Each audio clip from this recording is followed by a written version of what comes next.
Глава 1921. Битва за небесный город. Часть 7. Зверь ауры интеграции оценивал существ в стадии интеграции тела на поле боя с нерешительным взглядом в глазах.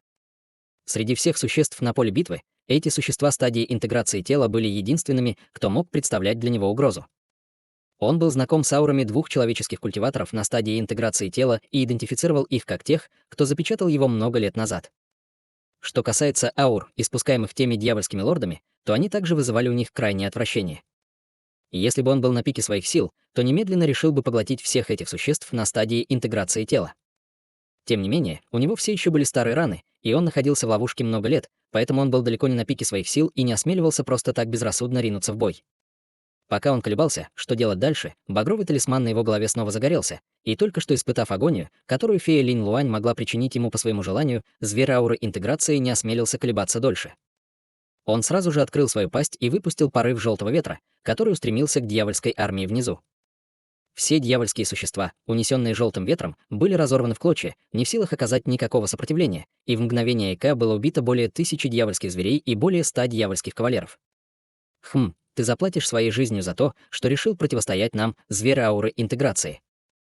Телун холодно фыркнул в ярости, когда он перевернул руку, чтобы достать черный кожаный мешочек, затем наклонил мешочек, чтобы показать золотой летающий трезубец, который был в несколько дюймов в длину. Затем предмет быстро увеличился примерно до 1000 футов в размере, и Телун схватился за стержень трезубца обеими руками, прежде чем яростно развернуть его против порыва яростного желтого ветра. Лазурное изображение трезубца рухнуло сверху подобно водопаду, рассекая порыв желтого ветра на части, прежде чем рухнуть на землю, создав гигантскую трещину длиной более 10 000 футов среди сотрясающего землю удара. Тем временем из черного кожаного мешочка раздался громкий раскат грома, и из него выскочили 2 толстых разряда серебряных молний, прежде чем превратиться в пару гигантских волков, окутанных серебряными молниями. У каждого волка была пара серебряных молниеносных крыльев длиной 40 футов, и они издавали угрожающие вопли, прежде чем броситься прямо на зверя ауры интеграции. При виде этого в глазах зверь ауры интеграции промелькнул намек на презрение, и он издалека взмахнул гигантской лапой. Гигантская желтая лапа размером около 1000 футов внезапно появилась над 2 гигантскими волками, прежде чем спуститься с разрушительной силой, полностью уничтожив пару волков в одно мгновение. Сердце Телуна дрогнуло, когда он увидел это, и он немедленно снова ударил своим гигантским золотым трезубцем по воздуху, чтобы высвободить еще одно массивное изображение трезубца. В то же время пара его гигантских черных молотов также выпустила бесчисленные изображения, которые устремились прямо к гигантскому зверю. Зверь ауры интеграции, естественно, воспринял атаки Телуна как провокацию, и яростный свет вспыхнул в его глазах, когда он энергично взмахнул крыльями, создав пару мутно-желтых облаков, которые полностью скрывали его массивное тело. Гигантское изображение трезубца и изображение молота в быстрой последовательности ударили по желтому облаку среди череды глухих ударов, но не смогли сломать защиту. Телун был ошеломлен, увидев это, и тут же сделал печать руками, создав шары серебряных молний вокруг своего тела, которые он приготовился выпустить на желтое облако. Однако прямо в этот момент над головой внезапно вспыхнули пространственные колебания, и гигантская пушистая лапа появилась из ниоткуда, прежде чем рухнуть на Телуна сверху. Еще до того, как лапа полностью опустилась на него, на Телуна со всех сторон обрушился взрыв огромной силы, и его тело стало чрезвычайно вялым, как будто он нес гору на своих плечах. В то же время окружающий воздух стал твердым, как железо и сталь, и даже пальцем пошевелить стало крайне сложно. Это внезапное развитие событий поразило Телуна чувством шока и ярости, и он издал всемогущий рев, от которого все шары молнии вокруг него взорвались, чтобы силой взорвать запечатанное пространство вокруг него. В то же время позади Телуна появилось гигантское черное изображение, и он издал низкий рев, когда из его тела вырвалась удивительная аура. Черный свет закружился вокруг Телуна, и его физическая конституция внезапно увеличилась в силе, что позволило ему игнорировать огромную силу, давящую на него, и вызвать более 100 проекций. Все проекции были совершенно одинаковыми и летели по воздуху во всех направлениях. Однако гигантская лапа наверху просто дрогнула на мгновение, прежде чем рухнуть, как молния, посылая всплеск желтых ударных волн, пронесшихся по окрестностям. Большинство проекций были мгновенно уничтожены ударными волнами, и только дюжине или около того удалось убежать на несколько тысяч футов, прежде чем они распались сами по себе, оставив одну проекцию, которая вернулась обратно в истинное тело Телуна. Как только он появился, он бросил взгляд на массивную лапу вдалеке, и выражение его лица значительно помрачнело. В этот момент желтое облако впереди снова превратилось в пару гигантских крыльев летучей мыши, и вновь появился зверь ауры интеграции, прежде чем пригнуться, готовясь снова броситься на Телуна. Со своим колоссальным телом, даже когда он не высвобождал никаких способностей, он все равно напоминал гигантскую гору. Сердце Телуна дрогнуло, когда он увидел это, и он мог только снова вызвать в воображении те же проекции и шар молнии, чтобы уклониться от атак массивного зверя. Несмотря на то, что он, казалось, был вынужден твердо стоять на задней ноге, зверь ауры интеграции также не смог нанести ему решающий удар. Увидев это, мастер Лазурный Дракон слегка нахмурился, а в его глазах вспыхнул холодный свет. Он перевернул руки, и в каждой из них оказался лазурный летающий меч, на одном из которых были выгравированы два лазурных змея, а на другом было изображение мерцающего золотого павлина.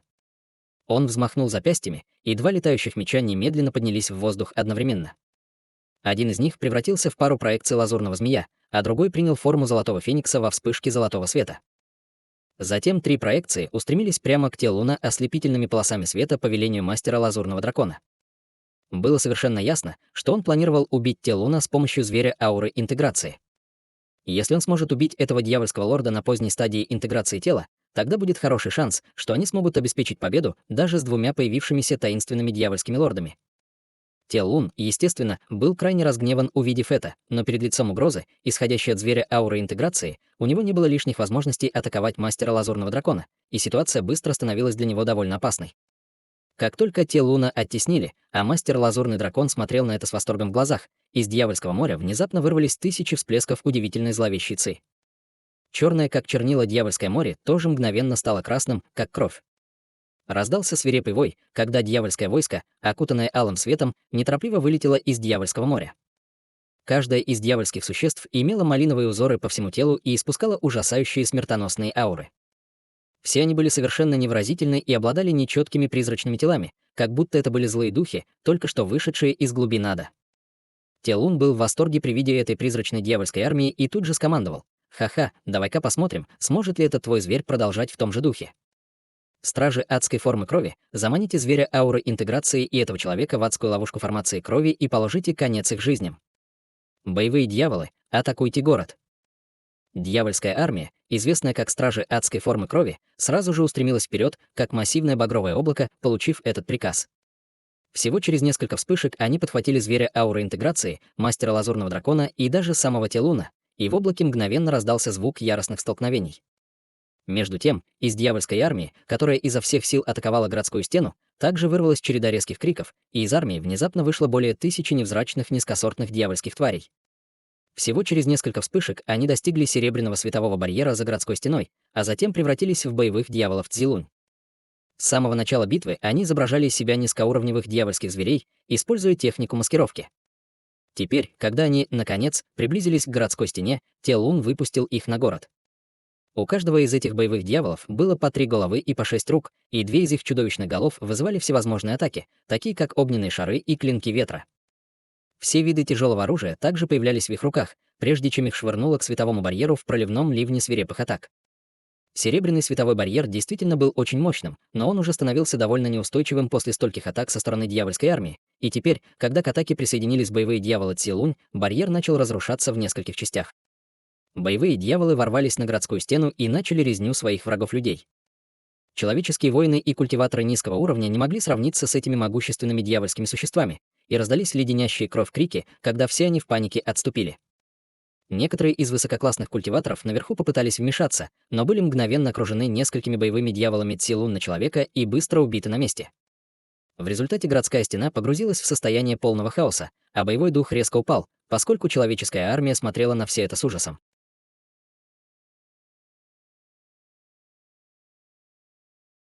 Глава 1922. Битва за Небесный город. Часть 8. Даже самые слабые из этих боевых дьяволов обладали способностями стадии трансформации божества, и они культивировали могущественные дьявольские искусства, поэтому обычные культиваторы, естественно, не могли им противостоять. Однако беспорядки на городской стене продолжались недолго, прежде чем раздался звон колокола, и тысячи полос ослепительного света внезапно не вырвались из окружающих зданий. Все они были высококлассными культиваторами-людьми, и они немедленно бросились вперед, чтобы сразиться с дьяволами Цзилунь. Обычные боевые дьяволы не представляли большой угрозы для высококлассных культиваторов, но несколько десятков боевых дьяволов, которые шли впереди, были намного сильнее, чем их сверстники, и даже когда несколько высококлассных культиваторов объединяли силы, чтобы сразиться с каждым из них, им все же удалось отмахнуться от этих препятствий и проложить кровавый путь, когда они устремились прямо к небесному городу. Прямо в этот момент земля возле городской стены начала сильно дрожать, и 32 гигантских золотых марионетки, вооруженные всеми видами оружия, вылетели из-под земли, чтобы противостоять этим лидерам боевых дьяволов Цзилунь. все сокровища разлетелись по воздуху среди череды оглушительных взрывов, и марионетки и боевые дьяволы Цзилунь, казалось, были равны. У всех золотых марионеток были тела, твердые, как сокровища, а их оружие, казалось, было пронизано следами силы неба и земли. Кроме того, они были совершенно бесстрашны в бою, что делало их еще более грозными. В целом, дьявольская армия, естественно, одержала небольшое превосходство на всем поле битвы, но со всеми ограничениями в небесном городе люди едва могли сдерживать дьявольскую армию. Между тем багровое облако, в которое превратились адские стражи в форме крови, непрерывно взбалтывалось и вздымалось, и из него доносился звук напряженной битвы. Однако никто не мог точно увидеть, что происходит внутри облака. Что касается феи Серебряного Света и феи Линь Луань, их обеих заставили отступить их противники, и казалось, что они не очень долго продержатся. Ситуация выглядела очень плохой для людей стадии интеграции тела. Хань Ли взмахнул рукой в воздухе, и 72 лазурных летающих меча метнулись вперед, прежде чем превратиться в лазурные цветы лотоса, которые поднялись в воздух, мгновенно разорвав гигантского двуглавого льва на бесчисленное количество частей. Однако, вместо того, чтобы быть в восторге от этого, Хань Ли слегка нахмурился. С тех пор, как он был втянут в это странное пространство внутри радужной пагоды, бесчисленные звери были проявлены светом вокруг него и атаковали его безжалостными волнами. Поначалу эти звери не представляли для него никакой угрозы, и он с легкостью смог их убить. Однако казалось, что этим зверям не будет конца, и как только одна волна будет убита, ее место сразу же займет другая. Хань Ли это не слишком обеспокоило. В конце концов, это был не первый раз, когда он оказался в сокровищнице Ксуми, и он был относительно уверен, что сможет сбежать оттуда. Таким образом, он выпустил свои 72 летающих меча, чтобы защитить себя от приближающегося зверя, ища щель в этом пространстве, чтобы пробиться наружу. Однако он быстро обнаружил, что что-то не так. Точно так же, как ограничение в запечатывающем дьявола замке, это пространство казалось совершенно безграничным, и даже после долгого полета он все еще не нашел конца пространства. Таким образом, он был вынужден остановиться и подумать о способе побега. Похоже, я смогу вырваться из этого места только с помощью грубой силы после того, как найду узел в этом пространстве, пробормотал Хань Ли про себя. Прямо в этот момент вокруг него вспыхнул радужный свет, и появилась еще одна волна радужных зверей. Хань Ли холодно фыркнул, и бесчисленные изображения лазурного цветка лотоса метнулись во всех направлениях, мгновенно пронзая всех окружающих зверей. Однако в глазах Хань Ли появилось слегка обеспокоенное выражение. Он не знал, был ли это просто плод его воображения, но эта новая волна зверей казалась более могущественной, чем предыдущие волны. Он по-прежнему мог с легкостью убить их, но для этого он потратил немного больше магической силы. Это была лишь очень незначительная разница, но если бы дело продолжало развиваться в соответствии с этой тенденцией, то ситуация действительно могла бы стать довольно хлопотной. Казалось, что он должен выбраться отсюда как можно скорее, пока все не вышло из-под контроля. Имея это в виду, он немедленно указал пальцем на свою глобель, и черный свет вспыхнул, когда появился чернильно-черный демонический глаз. Это был никто иной, как глаз разрушения закона. Вскормленный им в течение стольких лет, демонический глаз развил множество мощных способностей и идеально подошел бы, чтобы помочь ему найти самый хрупкий узел в этом пространстве. Хань Ли начал делать серию печати рук, что-то повторяя, и черные руны начали кружиться в черном демоническом глазу. Внезапно черные руны вспыхнули духовным светом, и черная нить вырвалась вперед, прежде чем мгновенно раствориться в воздухе. Хань Ли закрыл два глаза, но третий демонический глаз был открыт так же широко, как и прежде, когда он выстрелил в воздух полосой лазурного света, летящей в направлении, в котором исчезла черная нить.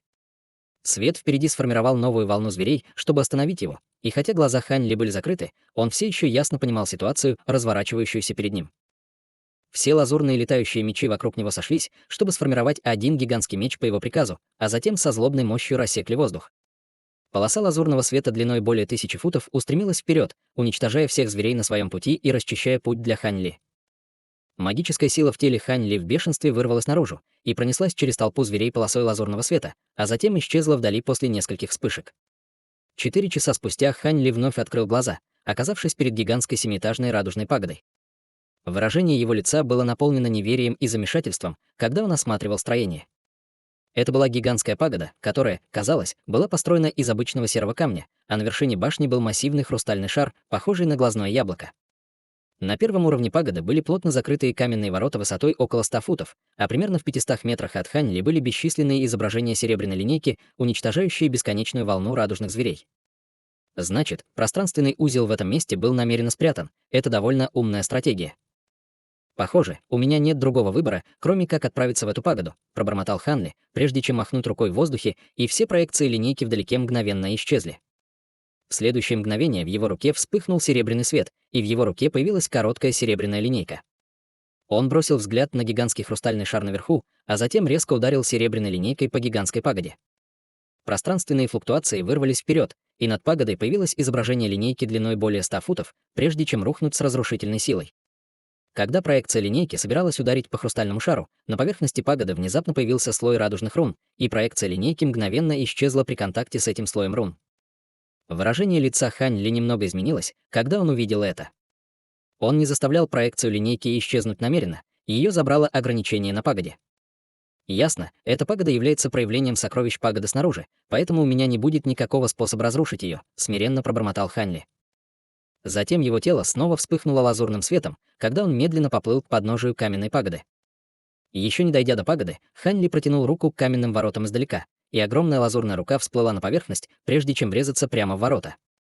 Раздался глухой удар, и каменные ворота с легкостью открылись, открывая проход, излучающий слабый белый свет. Хань Ли слегка запнулся, увидев это, но продолжил движение и поплыл прямо ко входу.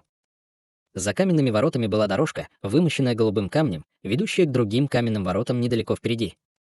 Синий свет вспыхнул в глазах Хань Ли, когда он попытался увидеть прямо сквозь каменные ворота с помощью своей способности духовного глаза, но после того, как его духовные глаза проникли внутрь ворот всего на фут, внезапно вырвался слой золотого света. Глаза Хань Ли сразу же поразила вспышка острой боли, и возникла особая всасывающая сила, которая не позволяла ему отвести взгляд. Хань Ли был очень встревожен этим и рефлекторно активировал свою великую технику развития изо всех сил. Прохладное и освежающее ощущение хлынуло к его глазам, и только тогда он с трудом смог отвести взгляд. В то же время перед ним появилась лазурная фигура, чтобы защитить его от золотого света. Несмотря на это, спина Хань Ли покрылась холодным потом. Он видел очень мало ограничений столь же сильных, как это, и этот мучительный опыт полностью избавил его от любого намека на самодовольство, которое он таил в своем сердце. Что касается внезапно появившейся лазурной фигуры, то это было не что иное, как духовное тело, образованное бессмертной Зойсией. Мгновение обдумав ситуацию, он провел рукавом по воздуху, чтобы выпустить свои 13 пурпурно-полосатых золотых пожирающих жуков, которые вращались в воздухе над его головой вместе с его 72 лазурными летающими мечами. Затем он перевернул руки, и короткая серебряная линейка мгновенно исчезла, уступив место двумя маленькими горами, одной черной и одной лазурной.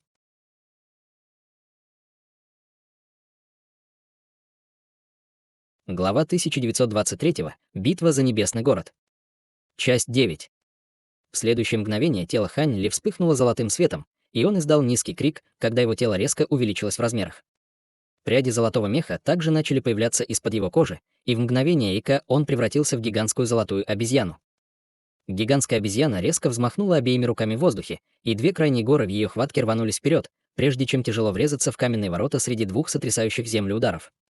Слой золотого света вырвался из золотых ворот, а затем взорвался, словно сверкающее золотое солнце. Ограничение, созданное золотым светом, практически мгновенно разрушилось, и каменные ворота тоже обратились в пыль. Даже это невероятное глубокое ограничение не могло сравниться с его двумя горами и необычайной силой гигантской горной обезьяны. Хань Ли резко топнул ногой по земле, увидев это, и протиснулся через вход впереди. Внезапно впереди появился массивный серебряный кулак, который со свирепой силой бросился на него. Еще до того, как он достиг Хань Ли, его поразил взрыв огромной невидимой силы. Хань Ли был слегка встревожен, увидев это, но он ничуть не испугался, когда издал громкий рев и в отместку ударил своим массивным пушистым кулаком. Золотой свет вспыхнул на кончиках его пальцев, и вся его рука мгновенно стала твердой, как железо и сталь. Два кулака столкнулись с хрустом, и гигантская обезьяна мгновенно разбила серебряный кулак.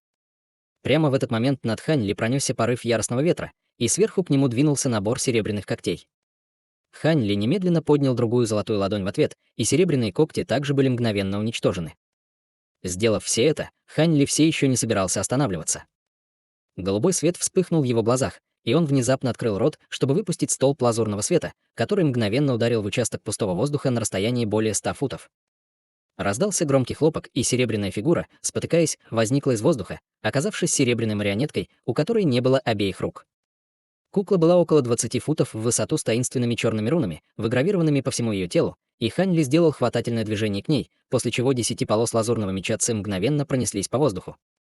Серебряная марионетка была мгновенно расчленена на месте, но внезапно по всей близлежащей области вспыхнули пространственные колебания, и внезапно появились 8 одинаковых серебряных марионеток. Хань Ли был слегка встревожен, увидев это, и марионетки немедленно набросились на него, как шары серебряного света. Час спустя Хань Ли издал протяжный крик и одновременно швырнул обе свои крайние горы в воздух, превратив две серебряные марионетки в пыль. Затем две крайние горы исчезли на месте, прежде чем снова появиться в руках гигантской обезьяны, где они снова исчезли. Тем временем 13 пурпурно-полосатых жуков-пожирателей преследовали нескольких других серебряных марионеток, и они тоже были быстро убиты. Гигантская обезьяна сложила печать руками, увидев это, и быстро сжалась в свою человеческую форму во вспышке золотого света. К этому моменту все пространство было усеяно остатками серебряных кукол, которых было более 20. Хань Ли осмотрел свое окружение, нахмурив брови, затем перевел взгляд на воздух неподалеку с мрачным выражением в глазах. Эти серебряные марионетки были только на стадии раннего преображения божества, но на этом уровне их появилось столь огромное количество. Снаружи первый уровень пагоды не казался таким уж большим, но ему потребовалось много времени, чтобы долететь до этой точки, и по пути он убил более 100 этих серебряных марионеток. Если бы не тот факт, что серебряные марионетки не могли выдержать ни одной атаки с его стороны в форме гигантской горной обезьяны, и он также выпустил своих 13 пурпурно-полосатых пожирающих жуков, на то, чтобы позаботиться обо всех этих марионетках, у него ушло бы довольно много времени. Это поразило Хань Ли предчувствием того, что должно было произойти. Ведь это был только первый уровень. Имея это в виду, Хань Ли снова посмотрел вверх, и примерно на высоте 700 футов все было скрыто слоем серого тумана. Он подумывал о том, чтобы срезать путь, пробившись через этот слой тумана на второй уровень, но он был обеспокоен тем, что пробивание пути через это место повредит скрытый пространственный узел, поэтому он мог только отказаться от этого плана. Если бы пространственный узел уже слился воедино с пагодой, то действовать так безрассудно было бы неразумно. Пока он думал, Хань Ли продолжал лететь к лестнице впереди, а за ним следовали 13 пурпурно-полосатых жуков-пожирателей. Всего через несколько вспышек лазурная полоса света исчезла из поля зрения, а вскоре после этого среди вспышек золотого света появилась элегантная фигура. Это была никто иная, как красавица средних лет, одна из дьяволов-близнецов Инь-Ян. Она смотрела на лестницу, по которой только что поднялся Хань Ли, с оттенком настороженности в глазах. Хорошо, что я последовала за ним сюда. В противном случае, с его истинной духовной трансформацией и его могущественными духовными насекомыми, этого места действительно может оказаться недостаточно, чтобы удержать его, пробормотала дьявольская красавица, прежде чем поднять руку, чтобы призвать серебряную пластину формирования. Вспышка серебристого света вырвалась из пластины, затем охватила дьявольскую красавицу, после чего она исчезла на месте. На втором уровне. Две серебряные марионетки, которые были немного больше, чем на первом уровне, были превращены в груды металлолома полосами лазурного меча Ци. Эти марионетки были очень похожи внешне на тех, что появились на первом уровне, но обладали силой примерно средней стадии трансформации божества. Хань Ли продолжал бесстрастно лететь вперед со своими 13 духовными насекомыми, оставляя за собой груды серебряных останков. На третьем уровне. Около 10 марионеток поздней стадии трансформации божества окружили Хань Ли, прежде чем броситься на него в унисон. На 7-м уровне Хань Ли проплыл вперед, и на его лице появилось немного странное выражение. Марионетки на 4-м уровне находились на стадии раннего пространственного закаливания, но их было гораздо меньше, чем марионеток на предыдущих уровнях. Марионетки на 5-м и 6-м уровнях находились на стадии среднего пространственного закаливания и поздней стадии пространственного закаливания соответственно. С марионетками на 6-м уровне было гораздо сложнее иметь дело, чем с марионетками на предыдущих уровнях, и Хань Ли был вынужден использовать несколько типов мощных способностей, чтобы уничтожить их. Согласно тенденции, был очень хороший шанс, что марионетки на 7-м уровне будут на стадии интеграции тела, поэтому Хань Ли мысленно подготовился к изнурительной битве. Однако ему еще предстояло столкнуться с противодействием на этом уровне, и это сделало его еще более осторожным. К счастью, его глаз разрушения закона сказал ему, что узел в этом пространстве определенно находится на этом 7-м уровне, скорее всего, недалеко, так что это был очень обнадеживающий знак для Хань Ли. Внезапно 13 фиолетово-полосатых жуков-пожирателей разом издали резкий визг и заметно заволновались. Сердце Хань Ли дрогнуло, увидев это, и он тут же остановился на месте. В то же время в его глазах вспыхнул синий свет, когда он бросил взгляд в определенном направлении. Там вспыхнул радужный свет, и появились две высокие и широкие фигуры, сияющие ослепительным радужным духовным светом. Это была пара полупрозрачных марионеток. Эти две марионетки были примерно такого же роста, как взрослый человек, но их черты лица были полностью размыты. Их кожа была чрезвычайно гладкой и прозрачной, и в тот момент, когда они появились, Хань Ли почувствовал сильное давление. Хань Ли немедленно провел тщательный осмотр двух марионеток, после чего на его лице внезапно появилась холодная улыбка. Эти марионетки действительно очень интересны, но если они думают, что пара марионеток ранней стадии интеграции тела без какой-либо духовной природы может остановить меня, то они, должно быть, заблуждаются. Затем он взмахнул рукавом по воздуху, и две его крайние горы мгновенно вылетели вперед. В то же время 13 пурпурно-полосатых жуков-пожирателей золота вокруг него также полетели к двум марионеткам. Сразу после этого он перевернул руку, чтобы достать свою серебряную линейку, которую он провел по воздуху, чтобы высвободить проекцию серебряной линейки длиной более 100 футов. Хань Ли выказывал насмешку и пренебрежение к этим марионеткам, но его атаки были чрезвычайно свирепыми, и он вообще не хотел тратить на них время. Перед лицом этих разрушительных атак радужный духовный свет завихрился в глазах этих марионеток, и они внезапно приблизились друг к другу, прежде чем соединить свои 4 руки вместе. Два шара радужного света мгновенно вспыхнули между их 4 ладонями, прежде чем соединиться в один, и объединенный шар радужного света начал резко раздуваться. Первоначально он был размером с человеческую голову, но после нескольких вспышек превратился в радужный световой барьер. Ослепительный радужный свет защитил обе марионетки, и барьер начал дрожать с частотой, недоступной невооруженному глазу. В то же время бесчисленные руны разных размеров в бешенстве вырвались из-под поверхности барьера, выпустив вспышку чрезвычайно ослепительного света. Проекция серебряной линейки первой достигла светового барьера, прежде чем нанести ему жестокий удар. Затем последовала своеобразная сцена. Проекция серебряной линейки застыла на месте примерно в полуфуте от барьера, затем издала мучительный вопль, прежде чем ее отбросило высоко в воздух.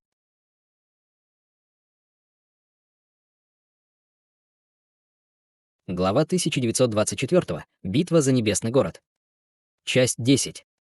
Сердце Хань Ли дрогнуло, когда он увидел это, и он немедленно сделал печать руками, на которой обе его горы увеличились примерно до 10 тысяч футов в размере, прежде чем яростно рухнуть сверху. Раздались два гулких удара, когда поверхность светового барьера исказилась и искривилась, но две горы также были отброшены, а световой барьер остался совершенно невредимым. 13 пурпурно-полосатых жуков-пожирателей также врезались в световой барьер один за другим, и воздух вокруг барьера задрожал, по-видимому, пытаясь отогнать и жуков. Однако 13 фиолетово-полосатых жуков-пожирателей внезапно издали резкий визг и увеличились в размерах до нескольких футов каждый. Затем они вытянули свои конечности, испуская слои серебряного света, а затем погрузились в пространство рядом со световым барьером, как серия стальных игл. Пространство возле светового барьера по-прежнему беспрестанно извивалось и тряслось, но пурпурно-полосатые жуки-пожиратели оставались совершенно недвижимыми, как будто они пустили там корни. Сразу после этого жуки-пожиратели открыли свои рты, чтобы выпустить из каждого золотую нить, которая пронзила световой барьер, полностью игнорируя его защитные силы. Радужный световой барьер внезапно задрожал, после чего вспышки радужного света в безумии хлынули прямо на пурпурно-полосатых жуков вдоль золотых нитей. Всего за несколько вдохов световой барьер значительно истончился и потускнел, по-видимому, с большой скоростью теряя духовную силу. Две марионетки, казалось, слегка запнулись, увидев это, но радужный свет тут же снова вырвался из их рук, прежде чем разлиться во всех направлениях. Световой барьер вспыхнул и был поддержан потоком радужного света, но 13 пурпурно-полосатых жуков-пожирателей явно черпали духовную силу из светового барьера с поразительной скоростью. Несмотря на то, что две марионетки явно обладали другими мощными способностями, они зашли в тупик с жуками. Хань Ли сначала был ошеломлен, увидев это, но затем в его глазах быстро появился намек на восторг. Он сделал печать руками, и 72 летающих меча вокруг него немедленно превратились в сотни изображений мечей, а затем сошлись, чтобы сформировать гигантский лазурный меч длиной около 100 футов. Хань Ли указал пальцем на гигантский меч перед ним и произнес одно слово. «Рассеки». Гигантский меч тут же рухнул полосой лазурного света. Возможно, лазурные бамбуковые мечи облачного роя были не такими универсальными, как серебряная линейка, но объединенная мощь всех 72 мечей была намного выше, чем у серебряной линейки. Кроме того, этот набор летающих мечей был неотъемлемым сокровищем Хань Ли, и, возвращенный им в течение стольких лет, он развил намек на духовную природу, помимо того, что стал гораздо более могущественным по мере развития его базы культивирования. Несмотря на то, что этот радужный световой барьер был чрезвычайно силен, он уже боролся с 13 пурпурно-полосатыми пожирающими жуками, поэтому Хань Ли был уверен, что этот удар меча сможет его разрушить. Однако именно в этот критический момент внезапно произошло нечто неожиданное. В тот момент, когда гигантский лазурный меч рухнул сверху, над Хань Ли внезапно вспыхнули пространственные колебания, когда появился шар черного света. Затем черный свет вспыхнул, образовав 5 огромных одинаковых рун, и раздался глухой удар, когда сверху обрушился взрыв огромной силы, как будто с небес одновременно спустились 5 массивных гор. И если бы на месте Хань Ли стоял нормальный культиватор стадии интеграции тела с гораздо худшим физическим телосложением, его физическое тело было бы мгновенно уничтожено этой разрушительной сокрушительной силой. В то же время под Хань Ли бесшумно возник маленький фиолетовый котел. Из котла вырвался черный свет, и появились еще 3 древние черные руны. Как только появились эти 3 руны, тело Хань Ли было полностью обездвижено, словно было сковано железными цепями, и его магическая сила также перестала циркулировать. Вдобавок к этому рядом с Хань Ли вспыхнул синий свет, и из воздуха появилась прозрачная марионетка, напоминающая ледяную статую, а затем с разрушительной силой ударила Хань Ли гигантским прозрачным мечом. Между тем, слабый золотой свет вспыхнул с другой стороны, и появилась дьявольская красотка из дьяволов-близнецов Инь-Ян со зловещим выражением лица, прежде чем поднять обе руки в воздух. Шар зеленого пламени и малиновый летающий меч вылетели в унисон, и зеленое пламя превратилось в огромную угрожающую призрачную голову, которая ринулась прямо на Хань Ли. Что касается летающего меча, то он издал чрезвычайно тревожный резкий вой и рухнул вниз, испуская непреодолимой запекшейся крови. Используя сильное ограничение в этом месте и серебряную пластину формирования, которую она несла, дьявольской красавице удалось избежать обнаружения духовного чувства и духовных глаз Хань Ли. В тот момент, когда 2 крайние горы и пурпурно-полосатые жуки-пожиратели покинули Хань Ли, она сразу же появилась вместе с другой марионеткой стадии интеграции тела, чтобы развязать разрушительную скрытую атаку. Она одновременно использовала все свои самые мощные способности, чтобы убить Хань Ли на месте. Перед лицом этой неожиданной и чрезвычайно жестокой атаки даже зрачки Хань Ли резко сузились, но он немедленно отреагировал и начал действовать. Золотой свет вспыхнул от его тела, и он снова превратился в гигантскую горную обезьяну.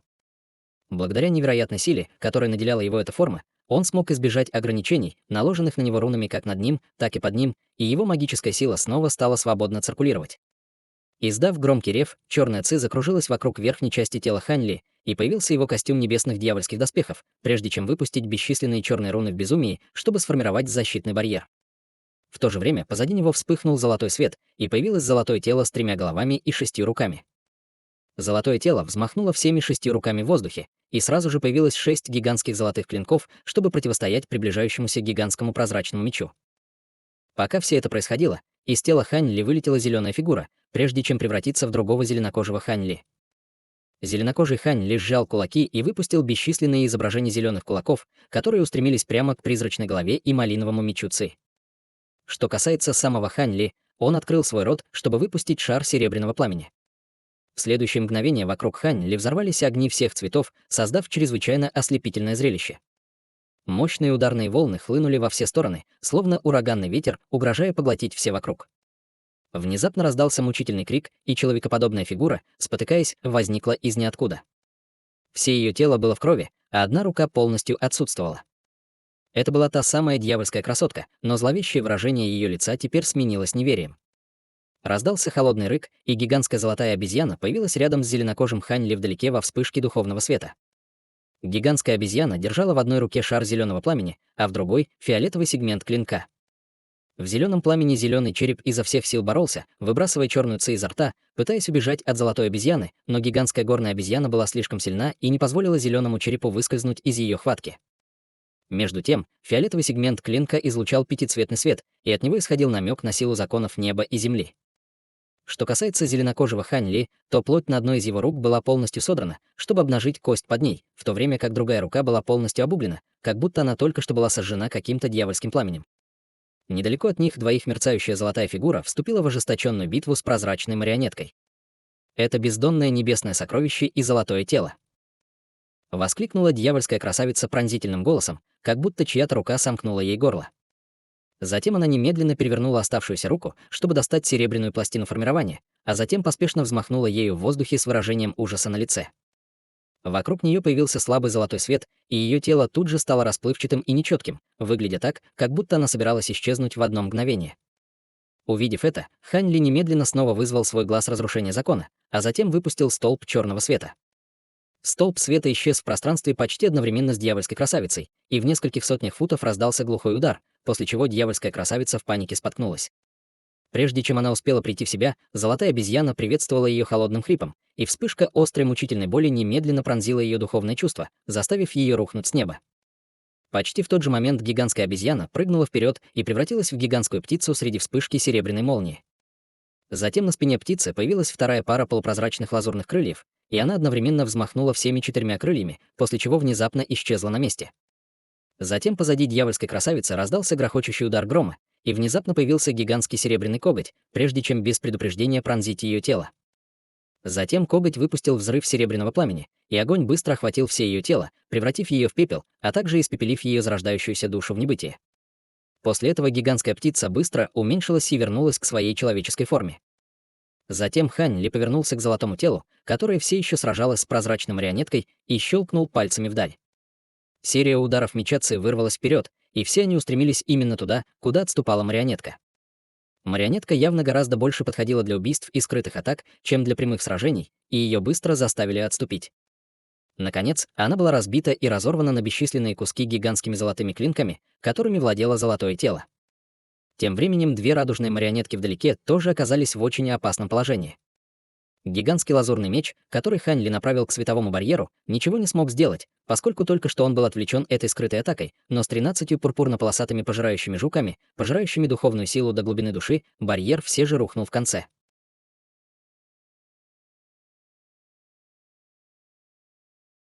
Глава 1925. Битва за небесный город. Часть 11. 13 пурпурно-полосатых жуков-пожирателей немедленно набросились на двух радужных марионеток, после чего последовала серия оглушительных столкновений. Две марионетки выпустили серебряные дуги молний и вспышки желтого света, которые, казалось, были наделены невероятной силой. Перед лицом атак марионеток пурпурно-полосатые жуки-пожиратели были совершенно бесстрашны и роем понеслись прямо на молнию и желтый свет. Мгновенно раздались громкие удары грома, взорвались дуги молний, и даже окружающий воздух источал легкий запах гари.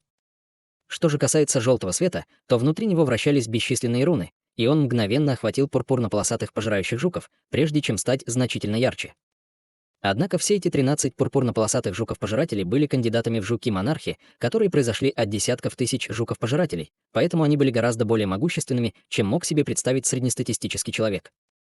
Независимо от того, были ли они поражены молнией или желтыми рунами, пурпурно-полосатые жуки-пожиратели сумели остаться совершенно невредимыми, и они быстро подлетели к двум марионеткам, прежде чем яростно наброситься на них. У двух радужных марионеток не было никаких эмоций, поэтому, естественно, у них не было страха. Радужный свет завихрился вокруг их тел, и одна из них выпустила пару длинных прозрачных клинков, а другая призвала радужное копье длиной около 20 футов. Когда тремя оружиями взмахнули в воздухе, появилось бесчисленное количество изображений клинков и копий, чтобы смести 13 пурпурно-полосатых жуков-пожирателей. Раздалась череда беспорядочных лязгов, и хотя пурпурно-полосатые жуки-пожиратели остались совершенно невредимыми, они также не смогли приблизиться к двум марионеткам. Выражение лица Хань Ли слегка потемнело, когда он посмотрел на это издалека, и внезапно он издал протяжный рев, и гора экстремальной сущности в воздухе мгновенно исчезла на месте. В следующее мгновение над двумя марионетками вспыхнули пространственные флуктуации, и черная гора появилась перед тем, как с неба полилась вспышка серого света. Две марионетки были совершенно бесстрашны, продолжая размахивать оружием в воздухе, поднимая головы, чтобы встретить приближающийся серый свет. Затем они открыли свои рты, чтобы высвободить два столба радужного света, и радужный и серый свет переплелись друг с другом, когда они столкнулись. Прямо в этот момент на спине Хань Ли появилась пара полупрозрачных крыльев, и его огромное обезьянье тело мгновенно исчезло со взмахом этих крыльев во вспышке серебряной молнии. Почти в тот же самый момент позади двух марионеток вспыхнули пространственные флуктуации, и гигантская обезьяна внезапно появилась перед тем, как по взмаху руками в воздухе. Радужный свет перед двумя марионетками вздрогнул, и появились два пушистых золотых кулака, излучающих мерцающий золотой свет. Гигантская обезьяна с невероятной скоростью вонзила свои массивные кулаки прямо в тело двух марионеток. Две марионетки действительно обладали силой ранней стадии интеграции тела, но они не обладали ни интеллектом высокого уровня, ни духовным чутьем живых культиваторов, поэтому они не могли немедленно отреагировать на Хань Ли, появившегося позади них. В то же время здесь просвечивали уникальные преимущества марионетки. Если бы нормальное живое существо получило такую серьезную рану, оно, скорее всего, потеряло бы способность продолжать сражаться. Однако две марионетки, казалось, совершенно не пострадали, и они сразу же направили свое оружие на гигантскую обезьяну позади них. Холодный блеск вспыхнул в глазах Хань Ли, когда он увидел это, и внезапно из его кулаков раздался глухой удар, выпустив две вспышки серебряного пламени, которые полностью окутали пару радужных марионеток. Это было не что иное, как его небесное пламя, поглощающее дух. В то же время Хань Ли выстрелил в ответ, как стрела, и с легкостью уклонился от атак марионеток. Однако сцены, которые развернулись дальше, удивили Хань Ли. Даже после того, как они были охвачены серебряным пламенем, две марионетки не показывали признаков плавления, а на их телах были лишь легкие следы обугливания, которые указывали на то, что на них вообще воздействовали. И, естественно, это было не то, на что рассчитывал Хань Ли. Тем не менее, ему больше не нужно было вмешиваться. Несмотря на то, что эти марионетки все еще могли нанести ответный удар, они явно были намного медленнее, чем раньше. 13 пурпурно-полосатых жуков-пожирателей немедленно набросились на них и начали жевать их тело. Две марионетки использовали все виды способностей, чтобы избавиться от жуков, но просто не смогли этого сделать. Они были в состоянии противостоять испепелению от небесному пламени, поглощающему дух, но они не могли сравниться с силами пурпурно-полосатых пожирающих жуков. Всего через несколько мгновений они были опрокинуты и могли только кататься по земле. Вскоре после этого почти половина их тел была съедена, и они, наконец, замерли. Пока двух марионеток пожирали, Хань Ли сложил печать руками и вернулся в свою человеческую форму, прежде чем наблюдать в холодном молчании. После того, как останки двух марионеток были полностью поглощены, Хань Ли свистнул, чтобы приказать пурпурно-полосатым пожирающим жукам вернуться к нему. После поедания двух марионеток фиолетовые полосы на телах жуков, казалось, стали еще ярче. Вдобавок ко всему, они были чрезвычайно взволнованы и довольно неохотно выполняли приказы Хань Ли. Выражение лица Хань Ли помрачнело, когда он увидел это, и он резко вложил в свой свисток больше духовной силы. Только тогда 13 жуков неохотно вернулись к нему, прежде чем исчезнуть у него в рукаве. Похоже, для меня будет довольно рискованно продолжать использовать этих жуков в бою. Мне придется несколько раз усовершенствовать их, когда я вернусь, пробормотал Хань Ли про себя. Затем он повернулся и посмотрел на предмет вдалеке. Там маленький фиолетовый котел неподвижно парил в воздухе, и он полностью потускнел теперь, когда потерял своего бывшего владельца. На лице Хань Ли появился намек на восторг, и он махнул рукой в сторону котла издалека. Способности, демонстрируемые этим котлом, были поистине невероятными. Если бы он смог получить это сокровище, то его силы были бы еще больше увеличены. Маленький фиолетовый котел немедленно полетел к Хань Ли как шар духовного света, но как только он собирался достичь его, внезапно без предупреждения раздался громкий раскат грома. Вспышка пурпурной молнии ударила сверху в маленький котел, и тот внезапно исчез с глухим стуком. Почти в тот же самый момент разъяренный голос эхом прокатился по окружающему пространству. «Ты не только забрал мой запечатывающий дьявола замок, ты даже собираешься добраться до моего пурпурного котла. Похоже, эти два бесполезных шута не смогли убить тебя даже с теми сокровищами, которые я им дал. Так и быть, я скоро прибуду сам, чтобы встретиться с тобой лично. Я покажу тебе, каково это — желать, чтобы ты никогда не родился». Голос, казалось, был пропитан какой-то неописуемой таинственной силой, и хотя он был не очень громким, для Хань Ли он прозвучал как раскат грома. Несмотря на его поразительное духовное чутье, его все равно охватило головокружение, и он пошатнулся, прежде чем выпрямиться. Однако его лицо стало очень бледным. Это было духовное чувство культиватора Великого Вознесения. Может ли быть так, что клон священного предка Сюэ Гуана передал мне свой голос? Может ли его духовное сознание быть таким мощным? Этот голос должен был исходить из истинного тела священного предка Сюэ Гуана.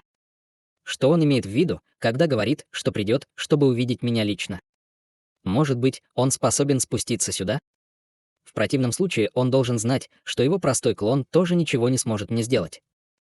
Хань Ли был сбит с толку этим испытанием и знал, что должен выбраться отсюда как можно быстрее. Таким образом, он временно отбросил свой хаотический поток мыслей и забрал свое духовное тело и золотое тело происхождения. Затем он топнул ногой по земле и устремился вдаль полосой лазурного света. В огромном дьявольском городе, недалеко от города высшего неба, был молодой человек в малиновой мантии, который сидел один на золотом стуле в огромном зале. На его лице было задумчивое выражение, которое затем внезапно сменилось замешательством. Что происходит? Такое ощущение, что... Выражение лица молодого человека резко изменилось, когда он встал со стула с неверием в глазах. Может ли быть так, что другой клон спускается в это царство? Нет, чувство слишком сильное. Мне кажется, что мое истинное тело пробивается в это царство. Как это возможно? Оно использовало свое искусство культивирования. Воскликнул молодой человек в малиновой мантии. Хань Ли поставил печать руками, и столб черного света вырвался из глаза разрушения закона на его глобелле, устремившись прямо к кристаллу размером с голову на высокой платформе, которая была в нескольких десятках футов над ним. В то же время золотая проекция происхождения истинного дьявола также появилась позади него, а затем выпустила серию шаров золотого света к кристаллу. Казалось, он уже какое-то время атаковал кристалл, и он значительно потускнел, по всей его поверхности побежали трещины. Раздался звук трескающегося фарфора, и кристалл, наконец, раскололся, и столб света ударил в ядро кристалла. Раздался слабый жужжащий звук, и образовалась белая дыра размером около 10 футов. Глаза Хань Ли загорелись, когда он увидел это, и он немедленно отозвал свои способности, прежде чем полететь прямо в дыру.